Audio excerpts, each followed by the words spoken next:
Chapter 3. The Flight of the Fugitives. Tip reflected. It's a hard thing to be a marble statue, he thought rebelliously. and I'm not going to stand it. For years I've been a brother to her, she says, so she's going to get rid of me. Well, there's an easier way than to become a statue. No boy should have any fun forever standing in the middle of a flower garden. I'll run away. That's what I'll do.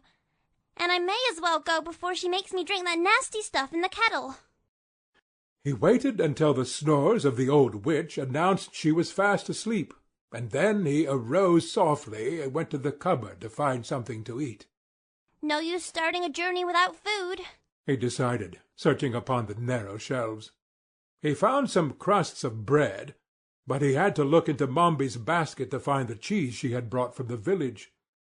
While turning over the contents of the basket, he came upon the pepper box which contained the powder of life. I may as well take this with me, he thought. or Mombi'll be using it to make more mischief with. So he put the box in his pocket, together with the bread and cheese. Then he cautiously left the house and latched the door behind him. Outside both moon and stars shone brightly, and the night seemed peaceful and inviting after the close and ill-smelling kitchen. I'll be glad to get away, said Tip softly. for I never did like that old woman. I wonder how I ever came to live with her. He was walking slowly toward the road when a thought made him pause. I don't like to leave Jack Pumpkinhead to the tender mercies of old Mombi, he muttered. and Jack belongs to me, for I made him, even if the old witch did bring him to life. He retraced his steps to the cow-stable and opened the door of the stall where the pumpkin-headed man had been left. Jack was standing in the middle of the stall, and by the moonlight Tip could see he was smiling just as jovially as ever. Come on, said the boy, beckoning. "Where to?" asked Jack. you'll know as soon as I do. Answered Tip, smiling sympathetically into the pumpkin face. All we've got to do now is to the tramp. "Very well." returned Jack, and walked awkwardly out of the stable and into the moonlight. Tip turned toward the road, and the man followed him. Jack walked with a sort of limp, and occasionally one of the joints of his legs would turn backward instead of frontwise, almost causing him to stumble. But the Pumpkinhead was quick to notice this, and began to take more pains to step carefully, so that he met with few accidents. Tip led along the path, without stopping an instant.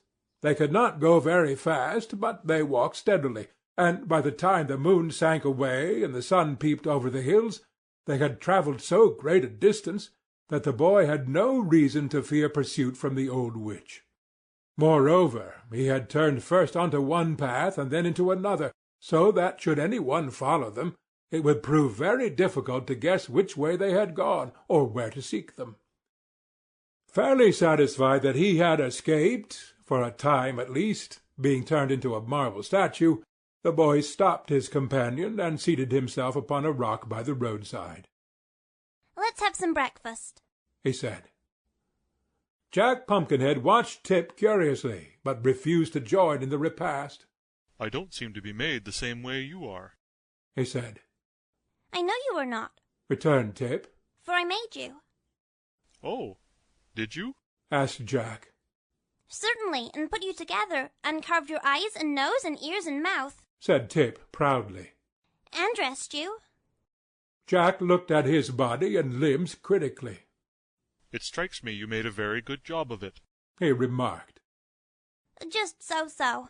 Replied Tip modestly, for he began to see certain defects in the construction of his man.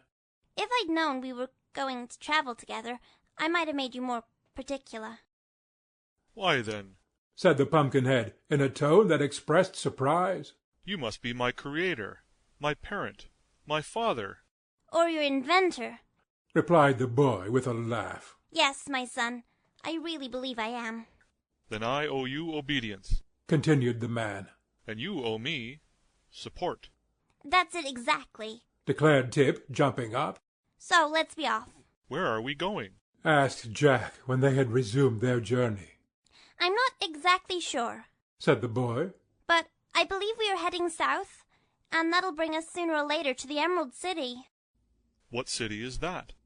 enquired the Pumpkinhead. Why, it's the center of the land of Oz, and the biggest town of all the country. I've never been there myself, but I've heard all of its history.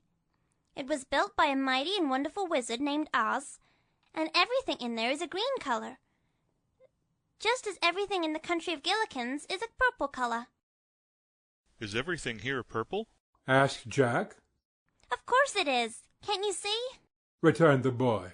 I believe I must be color-blind, said the Pumpkinhead after staring about him. Well, the grass is purple, and the trees are purple, and the houses and fences are purple, explained Tip. Even the mud in the roads is purple. But in the Emerald City, everything is green that is purple here.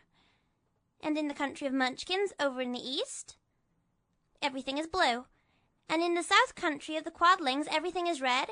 And in the west country of the Winkies, where the Tin Man rules, everything is yellow. Oh, said Jack. Then, after a pause, he asked, did you say a Tin Woodman rules the Winkies? Yes, he was the one who helped Dorothy destroy the Wicked Witch of the West, and the Winkies are so grateful that they invited him to become their ruler, just as the people in the Emerald City invited the Scarecrow to rule them. Dear me, said Jack. I'm getting confused with all this history. Who is the Scarecrow? Another friend of Dorothy's, replied Tip. And who is Dorothy? She was a girl who came here from Kansas, a place in the big outside world. She got blown to the land of Oz by a cyclone. And while she was here, the Scarecrow and the Tin Man accompanied her on her travels. And where is she now? enquired the Pumpkinhead. Glinda the Good, who rules the Quadlings, sent her home again, said the boy. Oh, and what became of the Scarecrow? I told you, he rules the Emerald City, answered Tip. I thought you said it was ruled by a wonderful wizard, objected Jack, seeming more and more confused. Well, so I did, said Tip, speaking slowly and looking the smiling Pumpkinhead squarely in the eye. Now pay attention and I'll explain it. Dorothy went to the Emerald City to ask the wizard to send her back to Kansas, and the Scarecrow and the Tin Man went with her. But the wizard couldn't send her back, so he wasn't much of a wizard, as he might have been. And then they got angry at the wizard and threatened to expose him, so the wizard made a big balloon and escaped in it, and no one has seen him ever since. Now that is very interesting history, said Jack, well pleased. And I understand it perfectly, all but the explanation. I'm glad you do, responded Tip. After the wizard was gone, the people of the Emerald City made His Majesty the Scarecrow their king, and I have heard he is a very popular ruler. Are we going to see this queer king? asked Jack with interest. I think we might as well, replied the boy. Unless you've something better to do. Oh no, dear father, said the Pumpkinhead. I am quite willing to go wherever you please. End of chapter 3.